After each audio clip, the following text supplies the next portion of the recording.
శ్రీమాత్రే నమః. వృషభ రాశి వారికి ప్రత్యేకించి పురుషులకి జాతకాన్ని మనం పరిశీలించినప్పుడు వీరి స్వభావం, వీరి తత్వం, వీరి గుణం అనే విధాలుగా తెలుసుకొని వీరు ఏ విధంగా ప్రవర్తిస్తే మంచిదో తెలుసుకుందాం. వీరికి దైవగుణం ఎక్కువ ఉంటుంది, ఆధ్యాత్మికమైన చింతన ఎక్కువ ఉంటుంది అనమాట. సహజంగా కష్టం అనేది ఎంత ఉన్నా ఎందుకు కష్టపడుతున్నామనేది తెలియకుండానే కష్టపడిన దానికి ఫలితం రాకుండా కొన్ని సమస్యలు ఎదురైతూ ఉంటాయి. వృషభ రాశి వారికి చెప్పలేనన్ని బాధలున్నా ఎంతైనా సరే మన అన్నవారు ఎవరైనా మోసం చేసినా గానీ ముందుకు అడుగు వేసి పక్కవాడికి సహాయం చేయాలనే స్వభావం ఎక్కువగా ఉంటుంది అనమాట వృషభ రాశి వారికి. అందుకే ఎద్దు స్వభావం ఎక్కువగా కూడా ఎంతైనా శ్రమించే స్వభావం ఎక్కువగా ఉంటుందన్నమాట.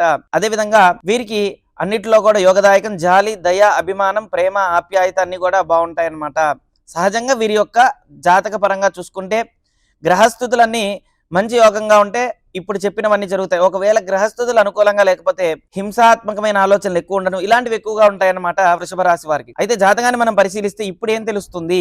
జన్మంలో చూసుకుంటే గురు ప్రభావం చేత, ద్వితీయంలో కుజుడు, అదే విధంగా వీరికి అత్యద్భుతమైన యోగాలు కలుగుతూ ఉన్నాయన్నమాట. అన్నిట్లో కూడా విజయం సాధించే అవకాశం ఉందన్నమాట. వృషభం, మిథునం, కర్కాటకం, సింహం, కన్య ఎప్పుడైతే పంచమంలో మరి కేతుగ్రహ సంచారం ఈ యొక్క ప్రభావం ఏ విధంగా ఉండబోతుంది అన్ని విధాలుగా కూడా తెలుసుకొని ప్రత్యేకించి వీరేం చేస్తే మంచిదో, ఏ గ్రహం బాగుందో చూసుకుందాం. మనకి మకరంలో బుధుడు ఉన్నాడు అనమాట. వృషభం, మిథునం, కర్కాటకం, సింహం, కన్య, తుల, వృశ్చికం, ధనస్సు, మకరం. నవమంలో బుధుడు, ప్రత్యేకించి దశమంలో శుక్రుడు, శని, ఏకాదశంలో రాహు. ఈ గ్రహాలు వీరి మీద ఏం తెలియజేస్తున్నాయి? వీరికి ప్రత్యేకించి చూసుకుంటే గనక అన్నిట్లో కూడా కలిసి వచ్చే అంశాలు చాలా ఉన్నాయి. కొన్నిట్లో ఇబ్బంది పడే అవకాశం కూడా ఉంది, జాగ్రత్తలు పాటించాలి.